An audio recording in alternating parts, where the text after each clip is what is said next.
let me say as a preface, some of the things I'm going to say today will be controversial. And I don't mean to impugn or question the sincerity of the people who do the animal welfare thing. I don't. I believe that they are sincere, but I sincerely believe they are wrong. We've had animal welfare now for 200 years. We are exploiting more animals now in more horrific ways than at any point in human history. I think it ain't working. Now, if you think it is, that's fine. Then just keep on supporting those organizations and doing those things and doing those campaigns, the welfare reform campaigns, the single issue campaigns. Just keep doing it. But if you don't, if you agree with me that we are facing a disaster, that the animal movement, whatever it is, however you want to describe it, has collapsed, it is a failure, then I encourage you to think about shifting your perspective over to an animal rights perspective. We use the concept, we use the term animal rights, but we don't use it in any meaningful way. We use it interchangeably with animal welfare. We talk about animal welfare, animal rights. They're very different. They're qualitatively different. So, if you think the animal welfare approach works, then just keep doing it. That's fine. I don't, I'm sure that you are making a sincere judgment, and I encourage you to sort of go out and do your thing. If you agree with me that it's a disaster and that the animal movement is getting nowhere, that it's a movement which moves backward, then I encourage you to think about some of the things I'm going to talk about today. This presentation was done with my partner, Anna Charlton. She could not be here. This is from a book that we're just finishing. It's actually probably going to be out in the next month or so, called An Introduction to the Abolitionist Approach to Animal Rights. All right. There are 6 principles with the abolitionist approach to animal rights. The first principle is that all sentient beings, humans or non-humans, have one right, the basic right not to be treated as the property of others. If animals matter morally, if they are not things, okay, it's a binary world. They either have moral significance or they don't. If they have moral significance, they cannot be property. Why? Because to be property means to be something that has no intrinsic or inherent value. Okay? It is to be something that has only extrinsic or external value. It is to be a thing. It is to be a something, not a someone. Now, we recognize this in the human context. We can debate various forms of discrimination as to whether they can be justified or not, but we all agree. Indeed, one of the few principles of customary international law, there are only a few principles that are accepted by all nations. Okay? One of those principles is that human slavery is wrong. Why is human slavery qualitatively different from other forms of exploitation? Because if you are a slave, you're not in the moral community at all. You're completely outside the moral community. Someone else, your owner, has the ability to value you and may value all of your interests and your life at 0. Okay? You have no value except that which is accorded to you. Your valuation of yourself is simply not respected. You are a thing. You are not a person. This is why everybody recognizes slavery is wrong. That doesn't mean to say that slavery doesn't exist. It still does. Unfortunately, it still does. But nobody defends it. When they find, when some story comes out about slavery, that slavery's been discovered someplace, nobody jumps to the defense of slavery and says, well, this is really not a bad thing. As they do other forms of discrimination, people debate other forms of discrimination as to whether or not, certain benefits should be given to people, or whether certain benefits have to be given to people in order for them to be equal, etc. People debate those things. Nobody debates the morality of slavery. Everybody recognizes it as a violation of the fundamental right of a person to be a person, because if a human is a slave, then the human cannot be a person. The human is a thing. There can be no balance. We can't balance the interests of property and non-property, because one of the things that animal welfare seeks to do is to balance the interests of humans and non-humans. You can't balance the interests of, you can't balance the interests of property and property owners. Property owners always win. There were all sorts of laws that protected slaves when we had race-based slavery, which existed in the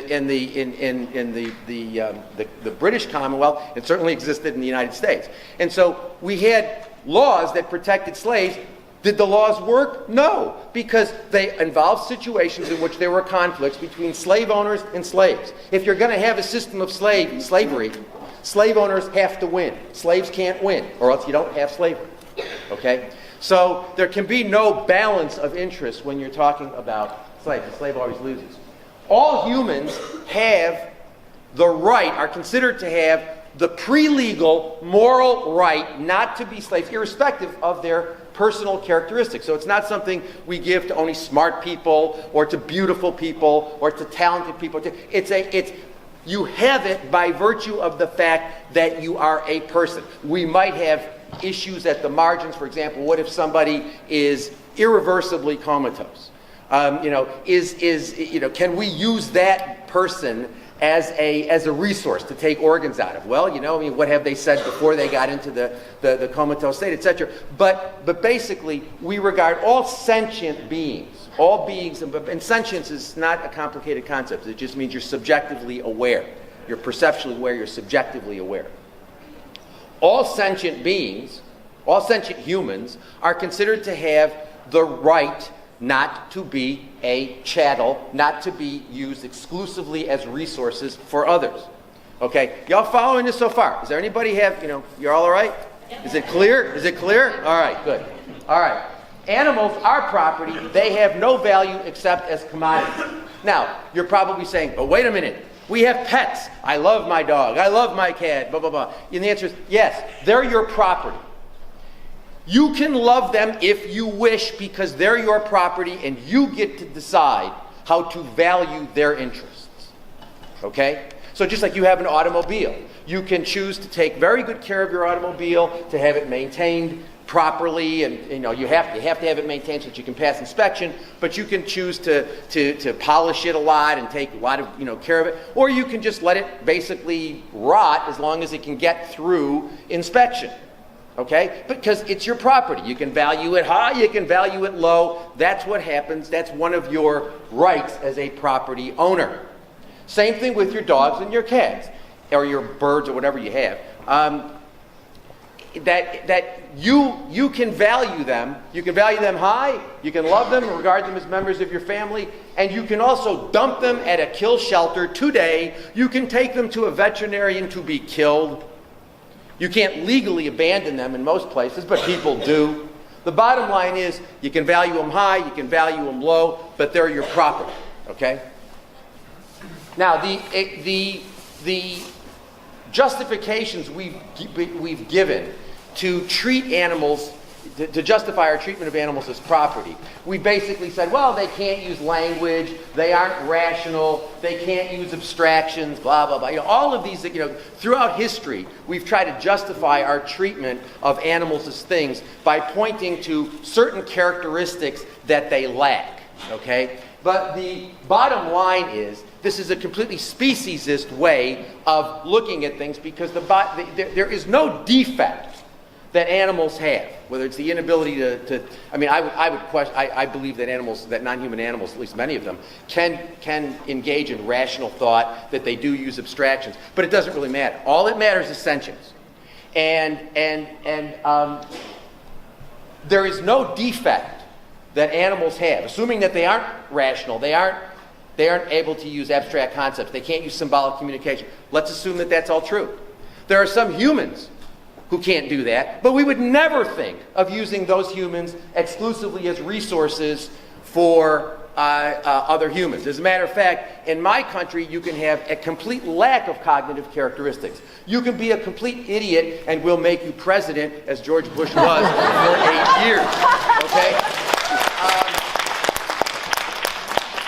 So if we we need to recognize that if we aren't going to be speciesist, and we're going to say that all sentient humans, irrespective of how smart they are, or how not smart they are, or how beautiful they are, or how not beautiful they are, or whatever, they all have the right not to be treated as chattel property. They all have the right not to be treated exclusively as a means to the ends of another. Okay? And so do animals. So do non-human animals. Okay, as long as they're sentient. Now you say, well, what's a sentient? Who's sentient? And the answer is, you know what? Because I get this question all the time. Are clams sentient? Are oysters? I don't know. I don't eat them. They may be sentient. There is some indication that they're sentient, that there's some indication that they're not sentient. But so I err in favor. I always err in favor of not killing. And so I don't eat them. Same thing, I don't walk on grass generally, because I don't know whether insects are sentient. My guess is many are probably not. I don't know. I simply don't know. And so I err in favor of not, I don't want to kill them. And when I live in a rural, I no longer live in New York City, and I live in a more rural environment, and there are all sorts of there are spiders that have a lot of hair and snakes, and we have all sorts of interesting things, and all sorts of insects. And I've overcome my fear of them, and I now catch them in little glasses and things, and I put them outside unless they're too big, and I just leave them alone. But but as long as if an animal is sentient, then if we are not going to be speciesist, then we have to recognize that that sentient non-human has the fundamental right that all sentient humans have, the right not to be treated as property, the right not to be a thing, the right not to be treated exclusively as a resource, exclusively as a means to the ends of others. But that requires that we abolish animal exploitation. Once you see, people say, well, but you're just talking about this one negative right. You're not talking about positive rights. You're talking about the negative right of the animal not to be property. That's right. That's exactly what I'm talking about. I'm not talking about positive rights. I'm talking about a negative right that all sentient beings have the one negative right not to be treated exclusively as means to the ends of others. And recognition of that one negative right requires that we abolish animal exploitation. We simply cannot justify institutionalized exploitation of animals. Now, what about domestication? You say, well, does that mean that we have to end domestication? The answer is yes, that's exactly what it means. It means domestication is a violation of the fundamental right of animals not to be treated as things. And you say, well, but isn't that going to mean that we won't have dogs and cats and companion animals? Yes. We live with 6 rescued, abused animals, canines, dogs, and which is one of the reasons why we no longer live in New York City. And I don't think that you'll find anybody on the planet who enjoys interacting with dogs as much as Anna and I do. And if there were 2 dogs left on the face of the earth, and the issue was whether or not we should have them breed so we could continue to have pet ownership, the answer is not on your life. Domestication is wrong. It should be abolished. If we recognize the fundamental principle of animals not to be treated as things, it means we don't eat them, we don't wear them, we don't use them, we stop bringing them into existence as things that we exploit. The only animals who exist are the ones that exist in the wild, and we leave them alone. Okay? So that's the first principle of the approach that I promote. Principle 2. Because principle 1 concludes with that we should abolish animal exploitation, principle 2 is we shouldn't be promoting. If we agree with principle 1, if we agree that if animals matter morally, then we can't treat them as property. We have to abolish their status as property. If we agree with that, we should stop supporting animal welfare campaigns and single-issue campaigns. Okay? By the way, Tim, how long do I have? 50 minutes. Okay, very good. Okay. 50 minutes total or 50 minutes from now? He's going to check the schedule. Oh my God. Okay. All right. Okay. All right. The abolitionist approach. Okay, all right. Why? And I'm gonna be giving a separate talk later on, sometime today, on the problem with the animal welfare approach, and I'm going to be more detailed about it. But let me just say, there are 6 reasons why I think animal welfare reform and single-issue campaigns are a very bad idea. The first one is, I reject the idea, and if you are an abolitionist, you should reject the idea that the fundamental principle of the animal welfare position is that animals don't have an interest in continuing to live.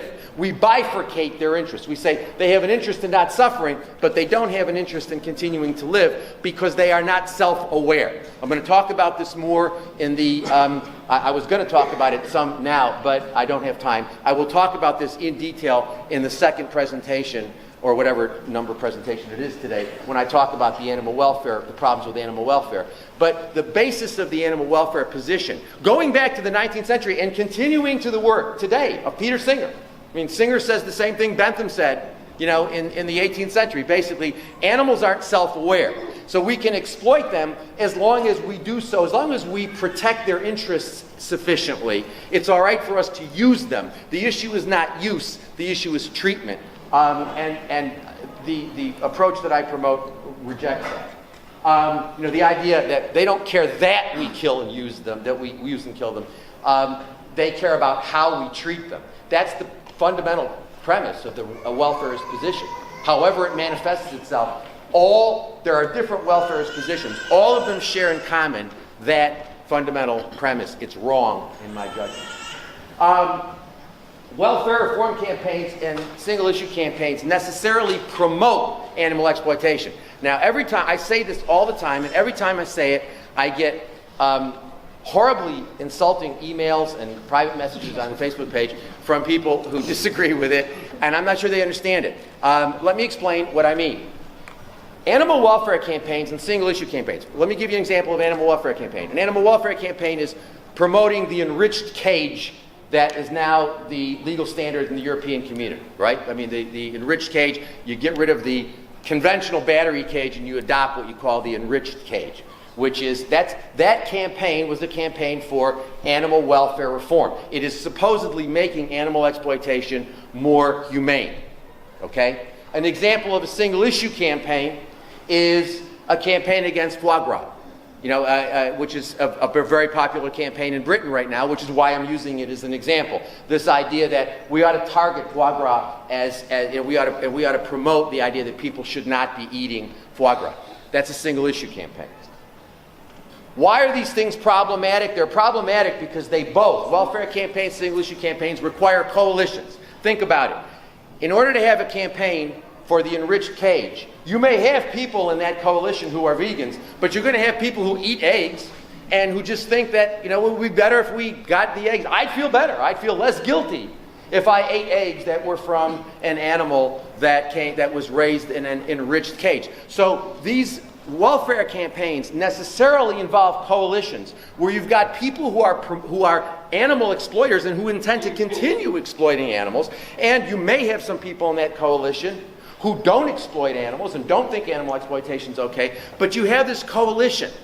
And the only way that coalition holds together is if the people who are going to continue to eat eggs, and the people who think there's nothing wrong inherently with eating eggs, think that adopting or supporting the enriched cage means that we're going to have a morally better situation, that it's a normatively morally better thing to eat eggs from enriched cages, and that it is a good thing. So it promotes the idea that we can exploit compassionately.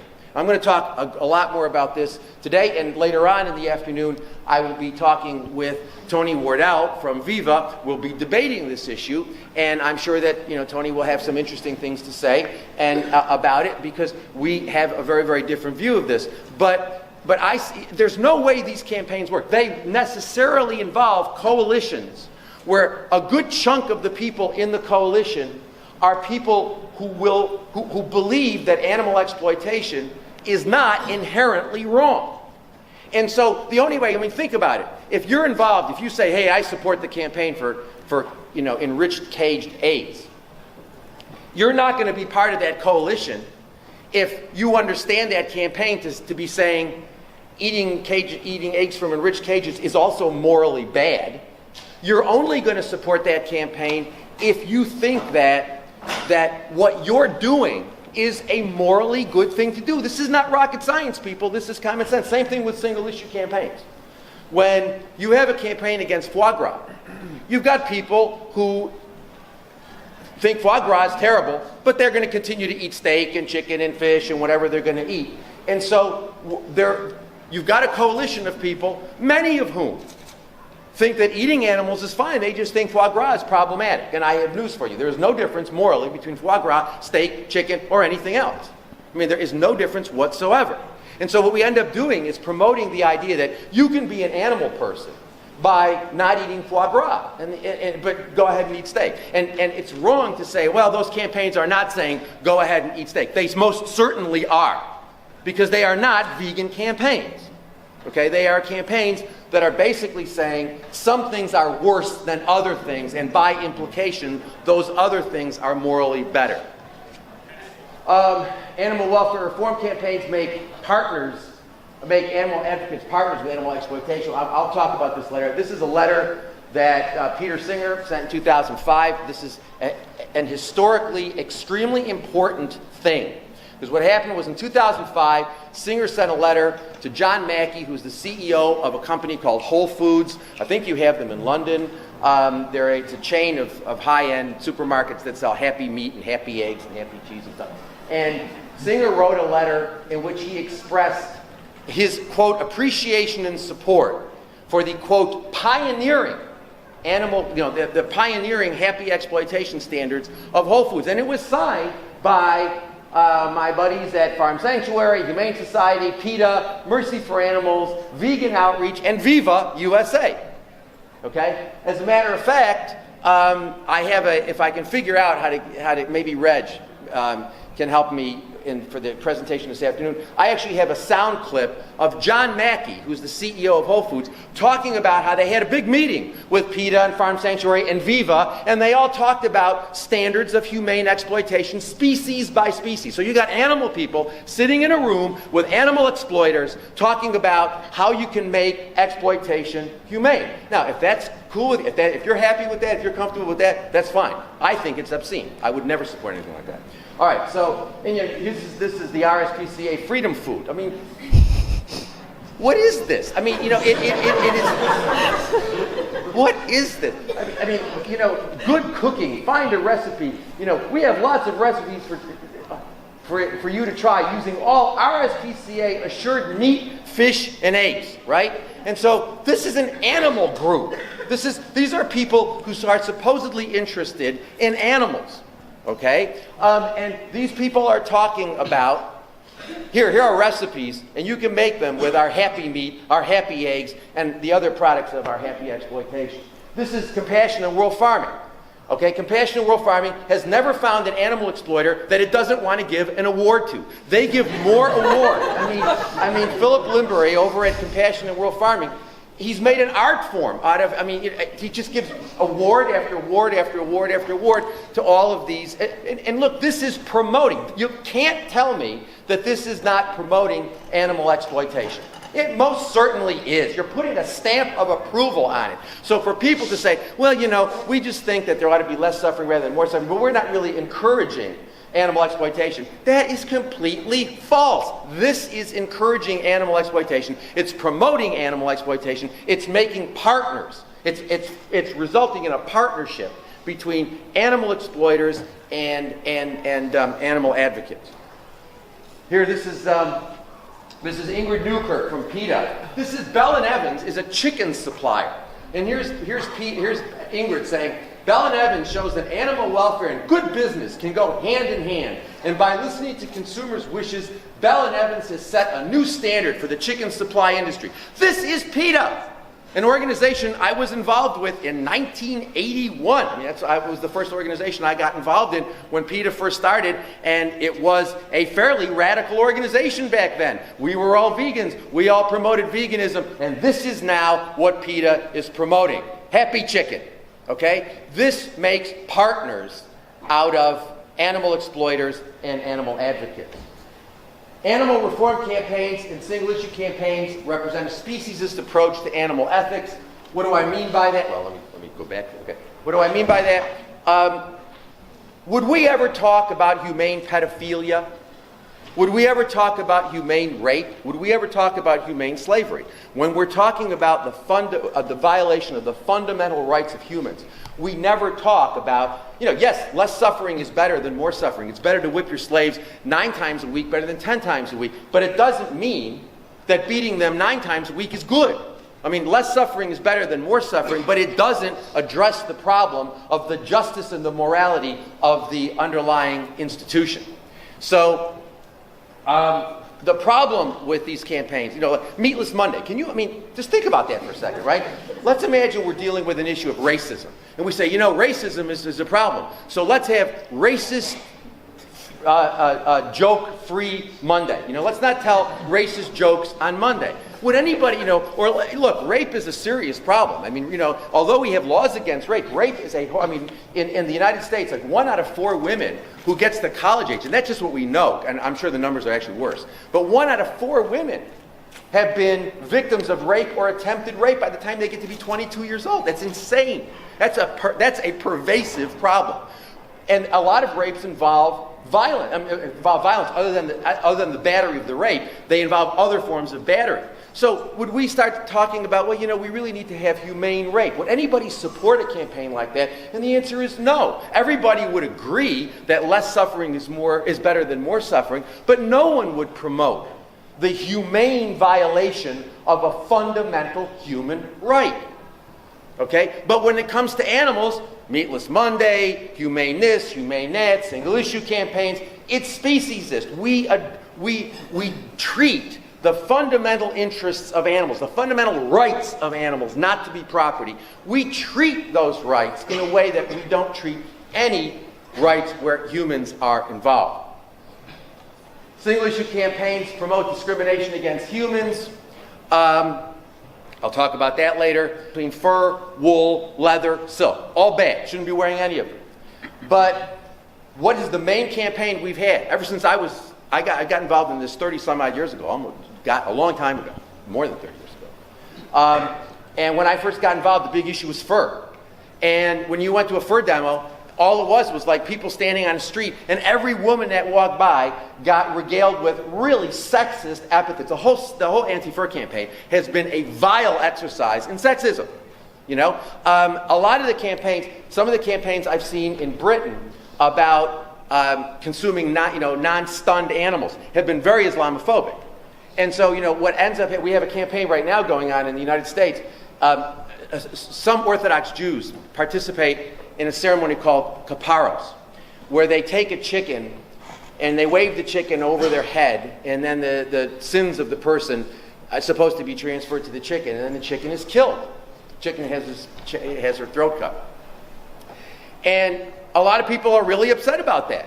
And they have the big demonstrations against kaparos. And I've asked them a million times, could you please include a statement that this is not about what Jews do, that anybody who thinks this is bad, who eats chicken, is doing the same damn thing.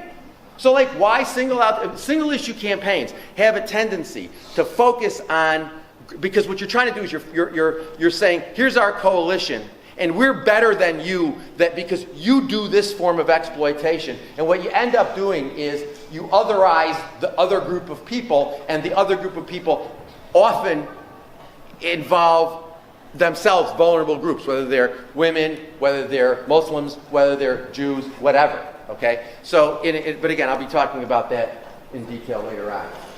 Animal welfare campaigns and single-issue campaigns are ineffective. Animals are property. They only have an economic value. The only time we protect their interests is when we get a benefit from doing so.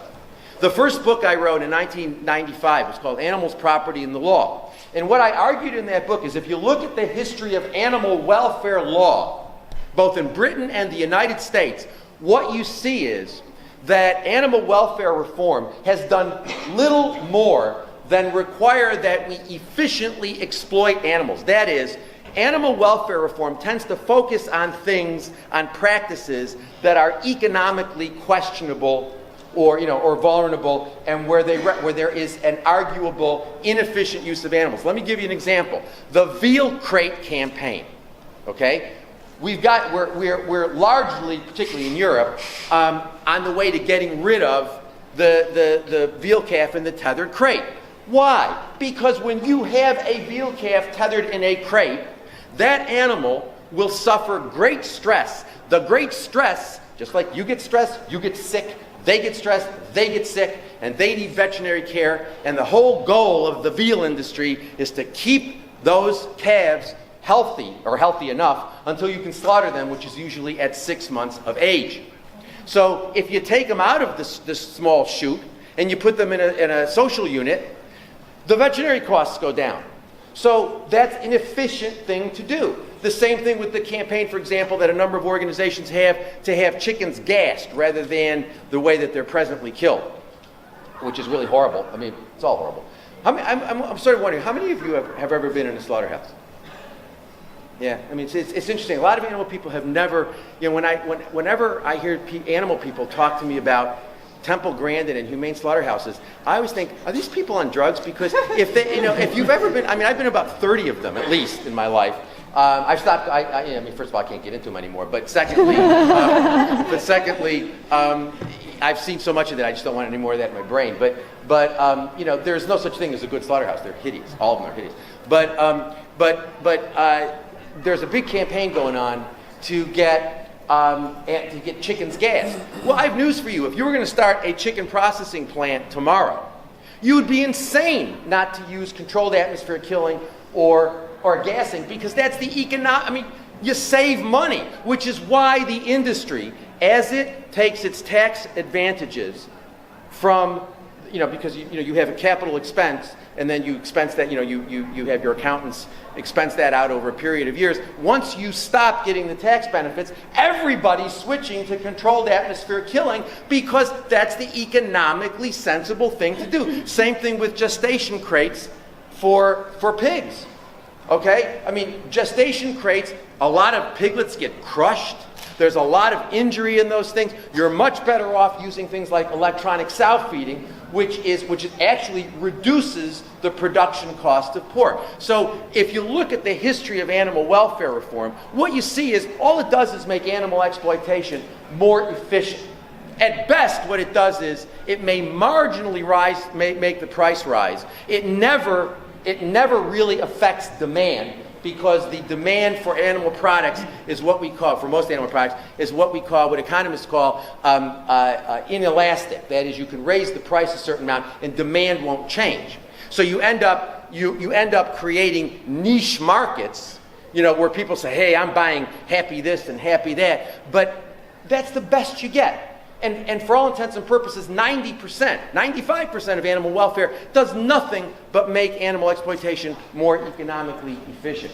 Principle 3, abolitionists believe that veganism is a moral baseline, and that creative, nonviolent vegan advocacy is what we ought to be doing as animal advocates. What do I mean by veganism is a moral baseline? What I mean is there are two choices. You are either a vegan or you are an animal exploiter. There's no third choice. Okay? It's like a multiple choice exam. You got A, you got B. There ain't no C. Okay? And so you are either a vegan or you are engaging in animal exploitation. I don't mean to insult those of you who are vegetarians, but vegetarianism is a completely incoherent moral position. It doesn't make any sense. It's like saying, well, I eat the meat from small cows, but not from medium-sized cows. It's arbitrary. Animals used for dairy products are generally kept alive longer. They're treated every bit as badly, if not worse, than their meat counterparts, and they all end up in the same slaughterhouse anyway. So, so this idea that, vegetarian, let's be vegetarians. So what? Frankly, I think there's every bit as much suffering and death in a glass of milk as there is in a steak. So, but vegetarianism is not a coherent moral position. If we believe animals matter, we cannot eat them, wear them, use them. Period. End of story. It's not complicated. People talk about vegetarianism as a gateway position. If Anna and I get zillions of emails every day, I mean, I'm talking about like 300, 400. I mean, we get insane numbers of emails. And if there is one theme that pervades, that unites the emails and the communications we get, it's people say, I'm so happy to have found this because, I've been involved with this group and that group for 20 years. I've been a vegetarian. No one's ever told me I needed to go vegan. And you've got these supposed role models. Look at Paul McCartney. I mean, he's been a vegan for what, 130 years, or for 130 years, and he's still not a vegan. I mean, so I don't really care if he's a vegetarian. It just doesn't matter to me. To me, a vegetarian is an animal exploiter. Sorry, those folks who are vegetarian. But that's the reality. You're engaging in the exploitation of animals. Okay, there's no way around that. Creative nonviolent vegan advocacy is. I don't think we need all these groups. Frankly, if this is going to work, the revolution will not come as a result of charities. It's going to come as a result of a grassroots movement of all of us. We don't need leaders. We don't need groups. We don't need organizations. We don't need teachers. What we need is we need to get out there and do the work. You don't write a check and have somebody else do it. You don't donate to somebody else and have you do it. And if we do it, if we have a grassroots movement, we can change the world. I mean, just for the hell of it, I did some research on the number of vegans in the United Kingdom. The lowest number I could find was 150,000, and I think it's higher than that, much higher than that. But the lowest number I could find is 150,000. If every one of those 150,000 educated one other person in the coming year, we've got 300. Then we've got 600. Then we've got 1.2 million. Then we've got 2.4. And then we've got 4.8. And then we've got 9.6. And then we've got 19. etc. And in 10 years, we've got 78 million vegans, and there are 63 million people in the United Kingdom. So if every one of us educated one other person, one, in the next year, and then we did that, we'd have a vegan Britain in 10 years. And we could do it.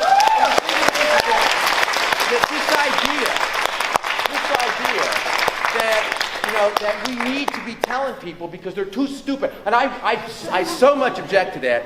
I'm hoping to see my friend Ronnie Lee this week. Ronnie's here, isn't he? Yeah. And I'm hoping to see my friend Ronnie Lee because I saw him say something about, we can't really talk about veganism to people because, they're just not morally sophisticated enough to understand it. I'm sorry, people. I think that is bullshit, and I do not mean to denigrate bulls. I mean, I really do think that is wrong. I think that people understand it. They get it. When I don't spend a whole lot of time talking to animal people these days because talking to people who are involved in these animal groups about veganism as a moral baseline is really frustrating because they argue with, they get all upset. They want to support foie gras campaigns, they want to support cage-free eggs, crate-free pork, and all this nonsense. That's fine. I talk to regular people. And I start off by saying, how many of y'all got a dog or a cat or whatever? And like 90% of the audience, right, saying, okay, fine, you love them, members of the family, blah, blah, blah, blah. And then I say, so why aren't you vegan? And then we have a discussion, which is usually scheduled for an hour, oftentimes goes to 3. And every time I have one of those, every time Ann and I do one of those things, we will get, out of a group of 100 people, we'll get 10 or 20 people who come up and say, you know what, I never thought about it that way. When I say to them, do you believe it's wrong to inflict unnecessary suffering on animals? And they say, yeah, I agree with that. And I say, well, but wouldn't you agree with me that whatever necessity means, it means you can't justify suffering for reasons of pleasure, amusement, or convenience? Yeah, I would agree with that. That's simple. Okay, fine. Then why aren't you a vegan? Because you don't need to eat animal products to be optimally healthy. And animal agriculture is an ecological disaster. The only justification we have for exploiting the billions and billions and billions of animals and the trillions of fish every year is palate pleasure. Palate pleasure and fashion sense because we think we look good in it. And that's it. And that can't constitute necessity. And you know what? People are not stupid. They get that. And even if they're not going to go vegan immediately, you've planted the seed and you've made the message clear. And so they're not going to go off and buy cage-free eggs or crate-free pork or, or steak instead of foie gras, they're going to be thinking about this. They're going to be thinking, and every time we do one of these things, we'll get 10 or 20 people out of a group of 100 saying, hey, I'm thinking about this. And then you get the emails that come in, that dribble in over the coming weeks saying, I've tried it, and because we tell people, you can go vegan right away. As a matter of fact, we have a new site called hodoigovegan.com where we try to give people practical information, and we explain to people it's easy to go vegan. There is absolutely no problem with going vegan. It's easy. It's something, I love these people saying, well, how do you learn about nutrition? The answer is, you're eating rotting flesh, you're eating cow mucus, and you're talking to me about how am I supposed to learn about nutrition? I mean, think about it. It's insane. And so, I always tell people, 2 hours. 2 hours. If you're a slow reader, what you need is 2 hours, and you can learn everything you need to learn about vegan nutrition. I mean, there's not a whole lot to learn. But I will tell people, if you really feel you can't do it, then go vegan for a week for breakfast, and then go vegan for a week. You'll see that you don't go blind. You don't lose your hearing. Then you go vegan for lunch for a week or two. Then you go vegan for dinner. Then you're vegan. But I always preface it by saying, but please let me explain to you. If you really think animals matter, every animal product you eat in that 6 or 8 weeks in transition, that's something you got to think about morally, because you can't justify that. So, but people get this. We can do this if we educate ourselves. It's one of the reasons why we wrote the book Eat Like You Care. That book was intended for people who care about animals, who wanted to think about veganism, but it was primarily intended for vegans who wanted to learn how to educate other people about veganism so that they didn't have to talk about complex philosophical issues or whatever. And so, because this is not rocket science. Most people already believe. Almost everybody you meet, you don't believe me, go outside today at some point, not during one of my talks, but go outside today and just stop people on the street and say, do you think it's wrong to inflict unnecessary suffering on animals? And you know what? You will not get one person who will say, I disagree with that. And they already agree with everything they need to agree with to get to the vegan point. All right. The modern animal movement has rejected veganism as a moral baseline. This is from Viva. Change what you can do. Change your diet. Go veggie, vegan, or eat less meat. What is that telling people? That's telling people that eating less meat is a morally acceptable thing to do. I think that's wrong. That's not, in my judgment, what we should be telling people. This is animal aid. Veggie and vegan. Basically, vegetarian. They talk about vegetarianism and veganism as equal. They're not promoting veganism as a moral baseline.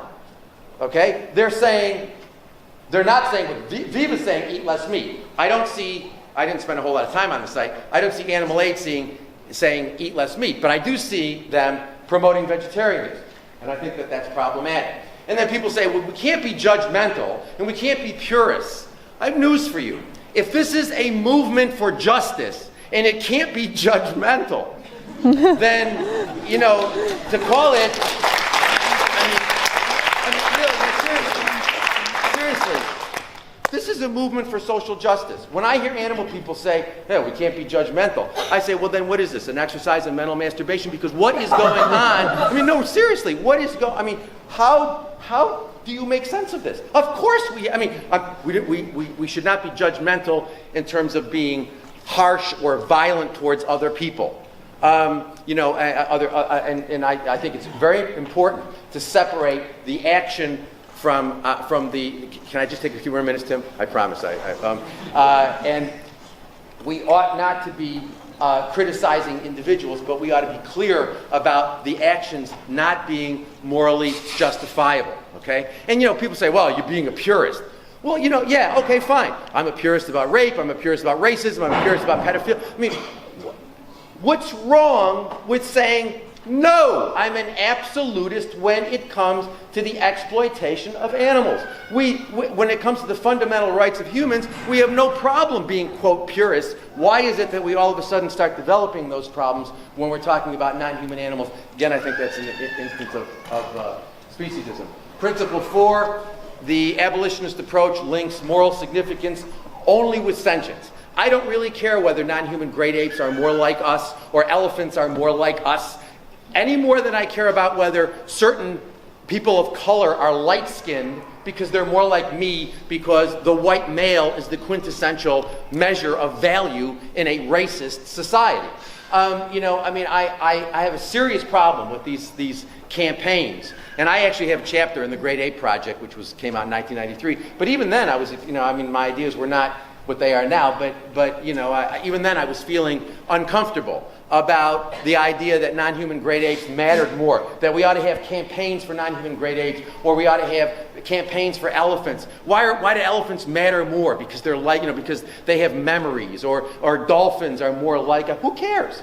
I mean, the fish values his or her life just as much as the dolphin does, just as much as you do. We all value our lives in different ways. I don't know how you value your life. I'm sure that we all value our lives in different ways. But the bottom line is all sentient beings who haven't committed suicide value their lives. Principle 5, we reject all forms of human discrimination, including racism, sexism, heterosexism, ageism, ableism, blah, blah, blah. This idea that it's the animal movement, we only talk about animals, is nonsense. It is complete nonsense. The problem, the reason why we have animal exploitations, we otherize non-humans. If we reject the otherization of non-humans, we are committed to if we say, look, you can't justify the exploitation of non-human animals based on speciesism. Well, you can't justify the exclusion of humans from the moral community based on race, or sex, or sexual orientation, or class, or ability, or anything else. As far as I'm concerned, the animal rights movement is a movement of the left. To say that it is apolitical is, in my judgment, nonsense. It is a movement that seeks justice broadly for all groups, and does not. There were a number of reasons why I stopped donating I don't practice law anymore, but when I did, I used to do a lot of legal work for PETA. And this is one of the reasons why I stopped doing it. It wasn't the only reason why. It was one of the reasons why, because the idea that we're going to use the exploitation of humans to bring about justice for non-humans is insane, in my judgment. It's absolutely crazy. So, the campaigns with PETA have gone from being sexist to being so misogynistic. I mean, I don't even look at them anymore because I am horrified that anybody would ever associate what I believe with that misogyny, that nonsense, that sexism, that violence. That's really crazy stuff. I mean, look at this stuff. You think this is helping animals? If you think this is helping animals, then I think you're wrong. Principle 6, we reject violence. Now, this is something else I get in trouble for. I see the animal rights movement, as I understand it, as the quintessential peace movement. Okay? That is, human violence violence of humans against other humans has always sought to be justified by taking the group of humans we want to exploit, analogizing them to animals, and then once they're animals, we can do what we want to with them. It's how we did it with blacks. It's how we did it with Jews. It's how we did it with Armenians. It's how we've done it with every single group we've ever exploited. We've analogized them to animals, and then by analogizing them to animals, we then justify our exploitation of them and our exclusion of them from the moral community. I think that's wrong, and I think that we ought to stand for look, the idea that violence has if violence worked to solve any problems, we'd be living in the Garden of Eden right now, because the history of humankind has been a history of violence. Anybody who really thinks that violence is going to get us to justice is, I would suggest, someone who should study history a bit more. There's also with animal exploitation, how do you tell who's an animal exploiter? Who's an animal exploiter? I'll tell you a quick story. I'm giving a talk at a Canadian university 5 years ago. A woman identifies herself as a member of the Animal Liberation Front. She says to me, if a vivisector is using 60 dogs a year for vivisection, do you not believe that it's okay to use violence against that person. And I said, let me ask you a question. Are you a vegan? Yes. Is your mother a vegan? No. What does your mother eat? My mother eats chicken. Your mother eats chicken a couple times a week? Yes. Your mother's responsible for more than 60 chicken deaths. Is it okay to use violence against your mother? She said it's different. I said, no, it's not. The bottom line is, when you live in a society where 95% or 98% of the people are animal exploiters, talking about violence against animal exploiters becomes lunacy, okay? Because we are all complicit in it. So there's no coherent way to segment off some group of people and say they're animal exploiters and we're not. Those of us who are vegans are not participating directly in animal exploitation. But if you think it's okay to use violence against the vivisector while you're living with somebody who's not a vegan, or your parents are not vegans, or your friends are not vegans, and you don't think it's okay to use violence against them, you're not thinking clearly. There is one and only one way we're going to stop animal exploitation, and that is we need to create a grassroots. We don't need these groups. We need us. We just need us, and we need our commitment and our passion and getting out there and not letting a day go. Talk to anybody you can every single day of your life. We need a grassroots movement. It's the only thing that's going to ever change. We do need revolution, but we need a revolution of the heart. Peace. Thank you very much.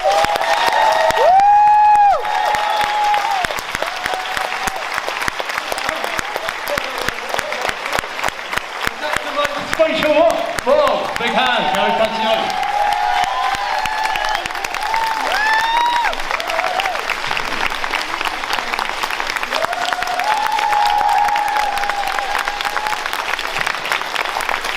Well, we'll be back shortly, in an hour or so, to do another speech. It'll also be